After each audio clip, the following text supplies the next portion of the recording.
E aí, pessoal, tudo bem com vocês? Essa é a segunda aula do terceiro ano do ensino médio, a mesma temática, né, de questões do Enem.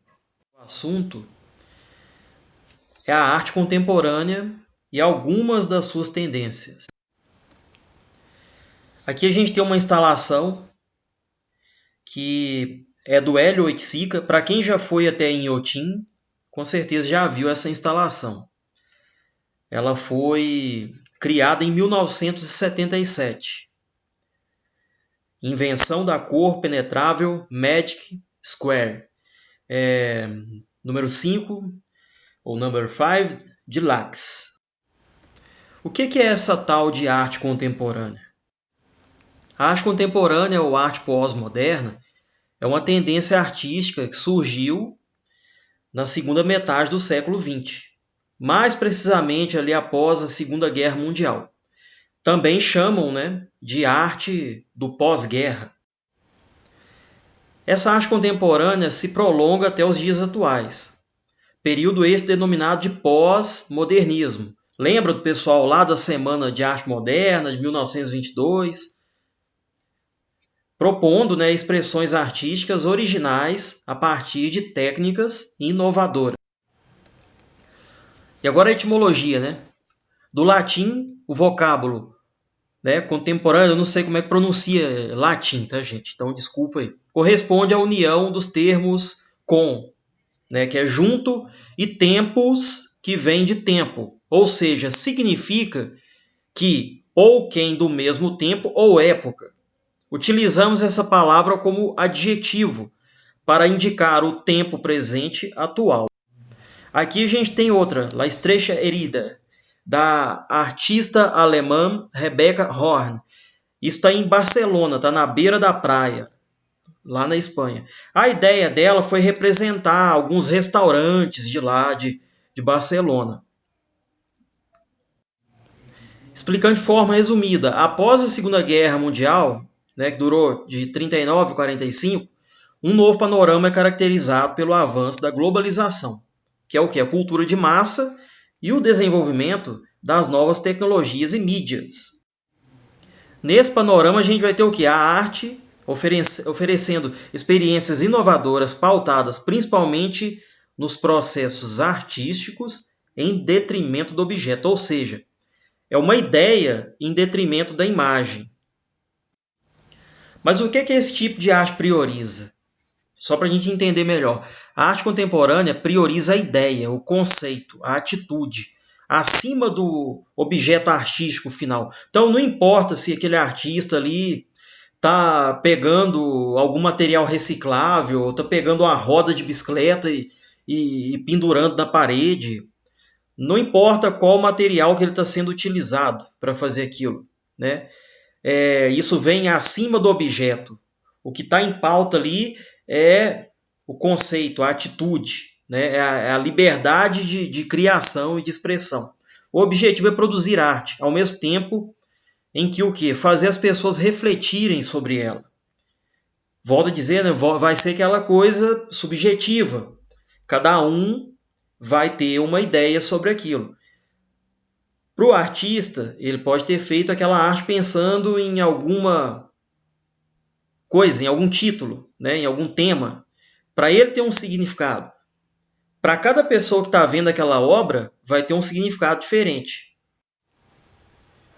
Então ela abandonou diversos paradigmas e trouxe valores para a constituição de uma nova mentalidade, uma nova forma de se fazer arte, uma nova maneira de ver as artes.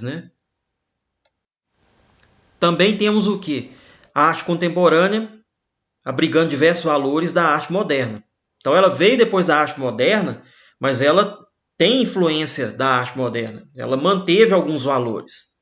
Destacam-se o quê? As inovações e experimentações artísticas, bem como a diluição de fronteiras entre as formas artísticas. Isso aí a arte moderna já vinha fazendo. Algumas de suas características: subjetividade e liberdade artística, mescla de estilos artísticos, porque a gente tem né? Antes, os movimentos de vanguarda, né? Cubismo, dadaísmo, expressionismo. Então ela está mesclando esses movimentos e inovando também. A utilização de diferentes materiais, a fusão entre a arte e a vida, a aproximação com cultura popular, o questionamento sobre a definição de arte, a interação do espectador com a obra, onde a gente tem, né, os casos ali de Inhotim, Museu de Arte Moderna de São Paulo, onde a pessoa entra dentro daquela sala, daquela instalação, e ela interage com aquela obra. Aqui a gente tem a instalação de arte contemporânea Desvio para o Vermelho, é do Cildo Meirelles, fica lá em Inhotim também. A gente tem mais de um ambiente, tá, dentro dessa instalação. Tem um outro ambiente que tem uma pia que fica jorrando um líquido vermelho. Cada pessoa vai dar uma interpretação. Tem gente que acha que é sangue, tem outras pessoas que vão ver de outra forma.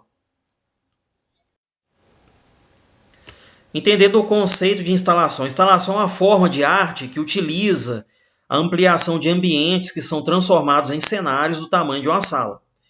A gente vai ter o quê? Pintura, escultura e diversos materiais que são usados conjuntamente para ativar o espaço arquitetônico. O público participa da obra, né, e, portanto, não se comporta somente como apreciador.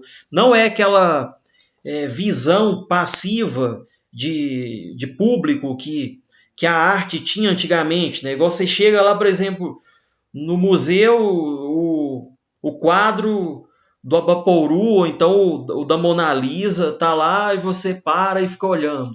Aquilo ali é uma forma de se consumir a arte passiva. Já na instalação, não. O espectador se torna ativo, porque ele é convidado a participar daquela obra. O que é body art? Que é a arte corporal, né?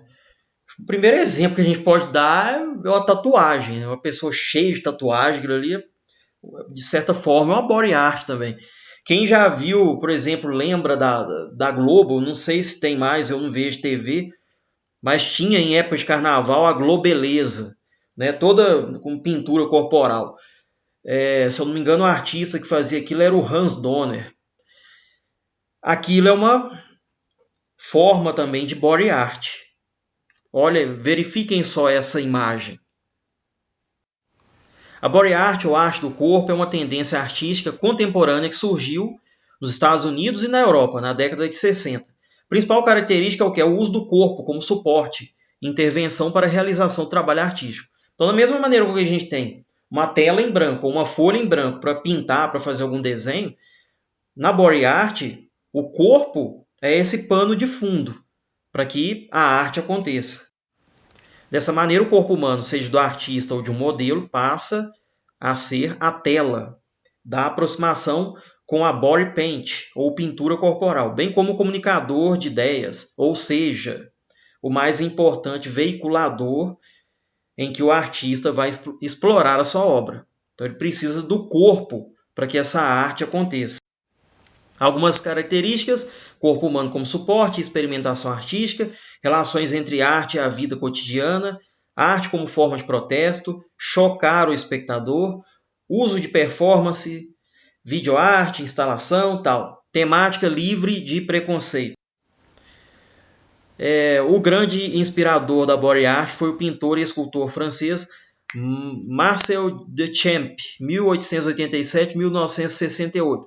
Ele se baseava na premissa de que tudo pode ser usado como uma obra de arte e rompeu os limites na maneira de produzir arte. Então, vocês percebam, né? Desde os movimentos de vanguarda, passando pelo modernismo, até chegar nessa arte pós-guerra, o artista está preocupado em liberdade. É se libertar daquele academicismo, daquela coisinha cheia de regrinhas demais. É liberdade de criação.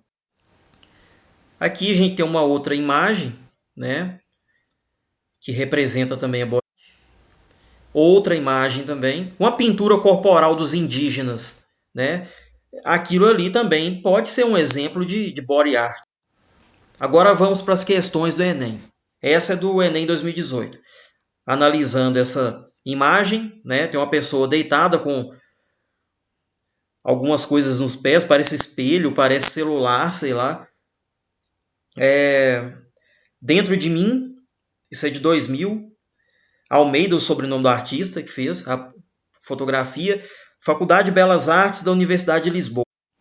Texto 2, porque o texto 1 é a foto, o texto 2 é o que tem agora. Body art põe o corpo tão em evidência e o submete a experimentações tão variadas que sua influência estende-se aos dias de hoje.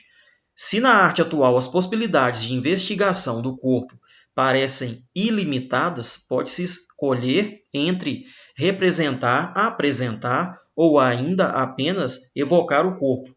Isso ocorre graças ao legado dos artistas pioneiros. Silvia, PR, Corpo na Arte, Body Modification, Fronteiras, Segundo Encontro de História da Arte. Unicamp 2006. Foi uma adaptação do artigo, né? A pergunta: nos textos, a concepção de body art está relacionada à intenção de que? Letra A. Estabelecer limites entre o corpo e a composição. B. Fazer do corpo um suporte privilegiado de expressão. Olha aí. Será que é? C. Discutir políticas e ideologias sobre o corpo como arte. D. Compreender a autonomia do corpo no contexto da obra. Ou E. Destacar o corpo do artista em contato com o espectador. Então, respondam. Qualquer dúvida é só me procurar. Questão 2, Enem 2018. A gente tem uma primeira imagem, Greenberg, uma estrutura vertical dupla. E a segunda, uma cerimonial Marajoara. Cerâmica, 1400 a 400 a.C., de 81 centímetros, está no Museu Nacional do Rio de Janeiro. Esse tipo de cerâmica, gente, os povos primitivos, eles utilizavam, alguns deles, né, para depositar as cinzas das pessoas que morriam. Então, cremava e colocava dentro desses vasos, tá? Então, já tem uma pista aí, só nesse negócio. As duas imagens são produções que têm a cerâmica como matéria-prima. A obra, estrutura vertical dupla, se distingue da urna funerária Marajoara em que? Qual que é a diferença que tem de uma para a outra? Porque todas as duas são cerâmicas. A matéria-prima é basicamente a mesma. Mas o que diferencia uma da outra? A. Evidenciar a simetria na disposição das peças. B. Materializar a técnica sem função utilitária. C. Abandonar a regularidade na composição. D. Anular possibilidades de leituras afetivas. Ou E. Integrar o suporte em sua constituição. Então, voltem na imagem, comparem, né, uma peça com a outra, respondam, qualquer dúvida me procurem, tá? Vou corrigir durante a semana com a turma e até a próxima aula. Abraço. Fontes, tá? Não esquecendo, temos que citar as referências bibliográficas em tudo. Acostumem, porque na faculdade é desse jeito.